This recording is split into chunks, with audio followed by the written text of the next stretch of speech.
ऐका. Till now, the wave of Buddhism was reversed back by the force of violence.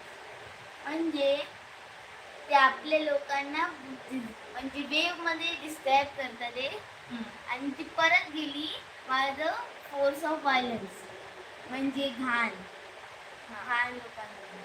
But the wave which will come now will never reverse back. म्हणजे जी आता आपल्या Buddhism लोकांची जी लाट येणार आहे आता ती परत जाणार नाहीये. हा जो हे बुक जे वाचणार त्यांना हा धर्म काय आहे ते नक्की समजून येणार आणि आपले समाज एकत्र येणार. त्यामुळे प्लीज या बुक खूप इम्पॉर्टंट आहे, ते वाचावं सर्वांनी. The flux of this great ocean will not recede back. म्हणजे ते परत आपल्या लोकांना आता ओशन मध्ये डिस्क्राईब करतात ते परत जाणार नाही.